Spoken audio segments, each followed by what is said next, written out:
என் பெயர் குமார். நான் தூத்துக்குடியைச் சேர்ந்த கொத்தனார். எனக்கு கல்யாணமாகி 2 வருடங்கள் ஆகிறது. என் மனைவி பெயர் காயத்ரி. என் மாமியார் சரோஜா. நாங்கள் மூவரும் ஒரே வீட்டில் ஒன்றாக வசிக்கிறோம். எனக்கு குழந்தைகள் இல்லை. நான் தினமும் வேலைக்குச் சென்று இரவு 8 மணிக்குத்தான் வீடு திரும்புவேன். இந்த கதை பற்றியது என்றால் நானும் என் மாமியாரும் ஒன்றாக தூங்கியது பற்றித்தான். அதை பற்றி அவருக்கும் எனக்கும் உள்ள ஒரு ரகசியம். அதை உங்களிடம் பகிரப் போகிறேன். கதையை கவனமாக கேளுங்கள். என் மனைவி பார்க்க அழகாக இருப்பாள். அவளுக்கு வயது 25. அவள் ஒரு மருத்துவமனையில் நர்ஸாக வேலை பார்க்கிறாள். அதனால் அவள் வேலைக்குச் சென்றால் இரவு 10 மணிக்குத்தான் வருவாள். நான் 8 மணிக்கே வீட்டுக்கு வந்துவிடுவேன். என் மாமியார் சமைத்துக் கொண்டிருப்பார். அதேபோல் ஒரு நாள் நான் வேலை முடித்துவிட்டு வீட்டுக்கு திரும்பிக் கொண்டிருந்தேன். அப்பொழுது என்னுடைய சிந்தனை எல்லாம் என் மாமியாரைப் பற்றிதான். அவரை எப்படி நல்லபடியாக பார்த்துக் கொள்வது என்று யோசித்துக் கொண்டே இருப்பேன். நான் வீட்டுக்குச் சென்றேன். அங்கு என் மாமியார் குளித்துக் கொண்டிருந்தார். நான் அத்தே என்று கூப்பிட்டேன். அதற்கு பாத்ரூமில் இருந்து மாப்பிள்ளை இரு, குளிச்சிட்டு வரேன் என்று குரல் வந்தது. நானும் சரி என்று என் அறைக்குச் சென்றேன். இருந்தாலும் என் மனம் ஒரு இடத்தில் இல்லை. அத்தையை எப்படி நன்றாக பார்த்துக் கொள்வது என்று எண்ணிக்கொண்டிருந்தேன். அத்தை குளித்துவிட்டு உடைகளை மாற்றிவிட்டு வந்தார். மாப்பிள்ளை சாப்பிடுறீங்களா என்று என்னிடம் கேட்டார்.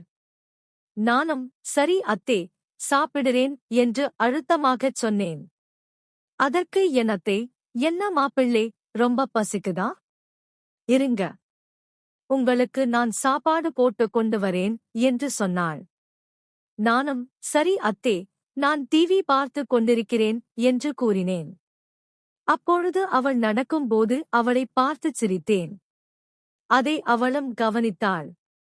ஆனால் அதை அவள் வெளிக்காட்டிக் கொள்ளவில்லை. பிறகு நான் சோபாவில் அமர்ந்து டிவி பார்த்துக் கொண்டிருந்தேன். அத்தை சாப்பாடு போட்டுக் கொண்டு வந்தாள். அப்பொழுது என் செல்போன் அடித்தது. அது வேறு யாருமில்லை, என் மனைவி காயத்ரிதான். அவள் என்னிடம், என்னங்க? பிறகு இரவு அனைவரும் சாப்பிட்டுவிட்டு தூங்குவதற்குச் சென்றோம். நானும் என் மனைவியும் தூங்கிக் கொண்டிருந்தோம். என் மனைவி தூங்கிவிட்டாள். ஆனால் எனக்கு தூக்கம் வரவில்லை.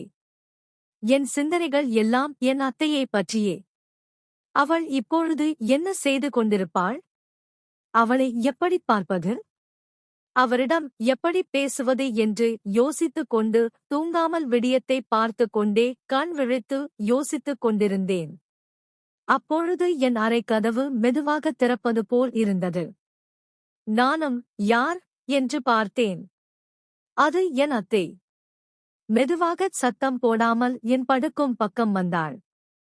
நான் தூங்குவது போல் கண்ணை மூடிக்கொண்டு நடித்துக் கொண்டிருந்தேன். நான் நடிப்பதை என் அத்தை கண்டுபிடித்துவிட்டாள். இருந்தாலும் தெரியாதது போல் என் அருகில் வந்து, மாப்பிள்ளை, எனக்கு பயமாயிருக்கு. நீங்க என்னோட வந்து தூங்குங்க, அப்போதுதான் எனக்கு தூக்கம் வரும் என்று மெதுவாகச் சொன்னாள்.